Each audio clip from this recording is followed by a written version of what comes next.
2025 has been a nightmare for Roblox. The platform has had a Diddy problem for ages. About 2 years ago, I made a video talking about Roblox groomers, but the situation has exploded since then. It's no longer a meme to be a predator on Roblox anymore. Practically every person from your bus driver, your 5-year-old cousin, or your grandma knows Roblox as a platform where little kids get diddled on by predators. Back then, Roblox being on the news for some sort of child exploitation case was something to take note of. But nowadays, it's just Tuesday. We had months of this on the news. And as a response, we had the likes of Gideon make a business of catching predators. When you watch the videos itself, it's super funny, but it feels like predator catching turned from something you will watch at 3 AM at like TV and it's past your bedtime to some shit that you will see on your way to work. So what happened in between? You know, we're just providing a marketplace for this abhorrent behavior, and we don't have any obligation to protect the fundamental group who we advertise this to, which is children. Firstly, what blew the lid off was this Schlep video. I vaguely knew of Schlep when he made his first videos and it just seemed like run-of-the-mill commentary content, but then he pivoted into more journalistic pieces that eventually centered on exposing grooming cases. So like Gideon for Roblox, and they even officially collabed on a case together. That video was less on the grooming itself and more on Roblox generally being shitty or at least tone deaf when it came to handling Schlep. His accounts were banned from the platform, he was sent a cease and desist letter because of his anti-grooming videos. Basically, Roblox decided to eradicate him. This didn't really have an impact on the financial side, but it turned Roblox from this avoidant moderator who was simply tone deaf to an actual force for bad that stopped good people like Schlep to help police their platform. Of course, we had the Ruben Sim thing that happened about 3 years ago, but that didn't make the same waves as this Schlep one did outside of Roblox. You now see parents on the street discussing about how Roblox doesn't police its community well and how little protection there is in the game. The absolute worst thing that I've seen from these convos are predators exchanging explicit pictures from little kids for Robux as payment. Like, it's so morbid and absurd saying this out loud that it's almost funny. So why did Roblox do this? Why did they shoot themselves in the foot by sending Schlep a cease and desist letter? Like, why? Obviously they won't say it themselves, but I have a few theories. Firstly, it was because of investors. If you read all of Roblox's official reports, the biggest thing that they talk about is that they are the most family-friendly online platform there is. Baszucki goes on podcasts with Ferriss, panels with the BBC, promoting the image that the Roblox platform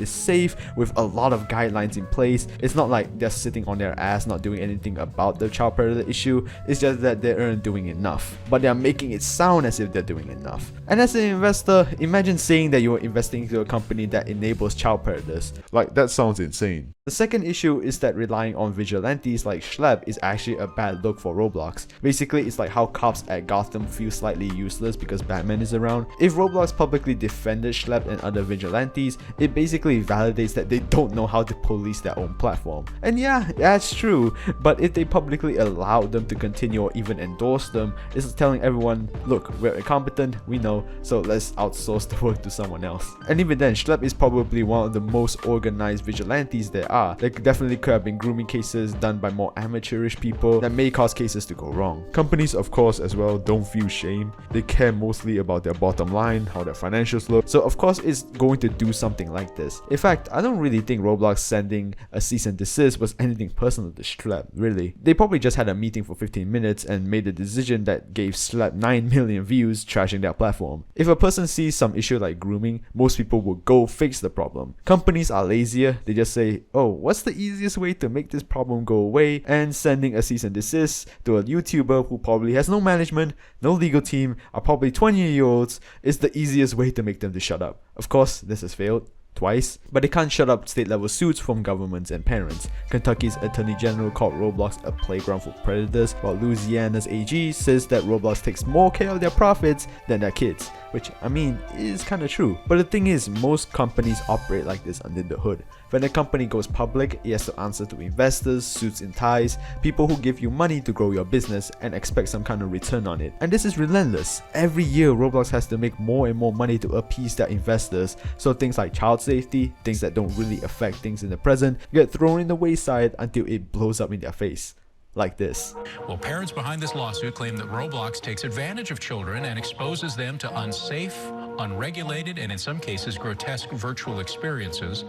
Attorneys claim the company knowingly designed its platform and games to be addictive. The other angle I want to tackle is addiction, especially among the kids. I'm from Malaysia. It's this little place in Southeast Asia. It's right next to Singapore, you might know it. And you may have heard of the news of a 9-year-old stabbing their kid because of Roblox. Roblox, like most countries, is a little epidemic. Most of the people you see on the front page is filled with kids on iPads and iPhones that play this game religiously. And I mean 10 to 12 hour days. I always wonder how these brain rot games on Roblox have 100,000 players, but when I go out on a restaurant, I see 3 kids in different tables playing the same game, and I'm like, ooh, I get it now. Parents naturally have been very angry at this, and so when you hear a case about a kid stabbing another kid because they got trolled in Goro Garden or whatever, it's going to be jumped in. We had people in parliament debating whether or not to ban Roblox from the country because it's supposedly dangerous and could ruin people's lives. I won't go too deep, but naturally Roblox's addiction is a very real thing, and I see it as mostly as a progression of how connected everyone is these days. Think about it, 20 years ago we had the internet. You connected with people, but it was through email or Tumblr. Responses often took hours, and the most you could go were DMs. 10 years ago we had Minecraft, where most people played with just their friends, or in old hubs like Hypixel or Mineplex, where you could interact with people, but there was always some sort of distance there. Other than your own SMP or 1 or 2 mega hubs, there isn't really a way to get to know people, and Roblox wasn't as big as it was now. But Roblox gives voice chat when someone verifies that they are 13. It's not like Minecraft. The same game is a horror game, a PvP game, a simulator, a tycoon, all in one, and that's why I loved it. But it also means that the players that Roblox attracts is not just kids in your own school or in other schools, but 40-year-olds living hundreds of kilometers away. To a kid, it's so addicting because every day you see different people, there's different games to try every day. The endless variety makes it like internet crack to a 10-year-old. People nowadays don't go to the park to play Roblox on the swing sets. No, they go to the park to play Roblox together. As a teenager, now I can drive to the mall, the basketball court, and play a few games, or sit at home to play Roblox if I want to. That freedom to choose makes it so that I'm not dependent on it. But to an 8-year-old, they can't take a bus to go to a concert, and why would they when all of their friends are on Roblox anyways? I was talking to my cousin the other day, she's like 8, and she tells me that everyone plays Roblox in her classroom. It's the first piece of social media that Gen Alpha gets, not that raggedy Facebook account that you made when you were 12, but a Roblox account that you made when you were maybe 9. Roblox profits from getting kids into their ecosystem so young. Roblox is tied to social status. I remember being bullied on Roblox by classmates and strangers for not having Robux. It's like shorthand for noob or useless, and if you're not drippy like that, you get harassed. The FOMO of social pressure to give Roblox money isn't done by some advertisement, it's their own players indoctrinating you into doing so. And then those kids get their own Robux from their parents and they start hazing others. The cycle repeats. But you seem more focused on building a next generation almost social network. You talk about this as a communications platform. And I think our vision of what we're working on goes really almost to the future of communication. It goes to the evolution of the mail system, to the telegraph system, to the phone system. We've evolved to a utility vision of this type of platform. I'm worried about the banning of Roblox, and I know I'm biased, but the reason why I continue making videos is because it's genuinely one of the most interesting corners of the internet. There's a constant stream of new games or new things happening, things to cover, people to meet. For me, it's opportunity. But to the kid, this amount of exposure to other strangers is unprecedented. For all of Roblox's flaws, I can't say that the thesis of connecting people together has not worked. To me, I'm living proof that it does. But you can't have the same kind of connectivity without some kind of risk. I grew up lucky as a kid that I had good instincts. I knew when certain people were off and kept my distance. I don't have a Diddy story. But for many people like Schlep, for example, this wasn't the case. Roblox put them in contact with horrible people that probably made their lives worse and are still suffering to this day. You can't educate kids on the dangers of Roblox because grooming in real life isn't as clear cut. You can't tell a predator from a friend based on Diddy memes and a textbook. Most kids today are aware of Epstein Island. That doesn't stop grooming from happening either. Roblox naturally has been working double overtime.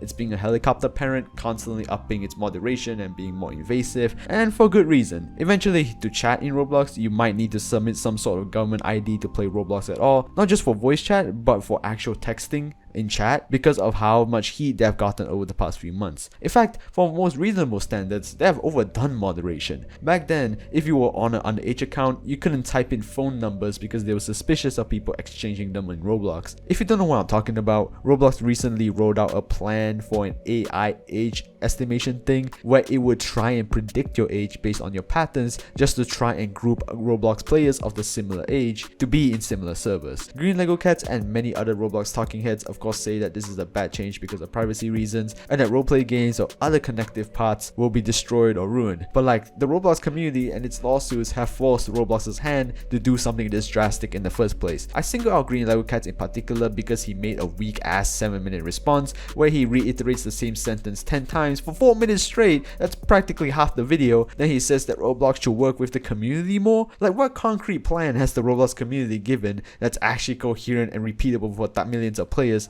that doesn't simply boil down to, oh, let's ban some predators? Like, no shit, we gotta ban the predators. As much as Roblox is incompetent, telling them to moderate millions of players without being overbearing is basically Sisyphus. Like, how do you even tweak your moderation to account for every single little thing? And with millions of players, like, how? Roblox has been a tool for connection for millions of people, but connection always has risks involved, and sometimes it pans out well, sometimes it doesn't. The issue is that nowadays the consequences of those risks get shown in expose videos with millions of views or get posted on BBC. They have to take a super dystopian 1984 ass approach and to potentially kill roleplay games or the connectivity or randomness that Roblox has because way too many kids are being hurt and there's too much drama surrounding it. In my perspective at least, there is no easy fix to this. We can only wait and see.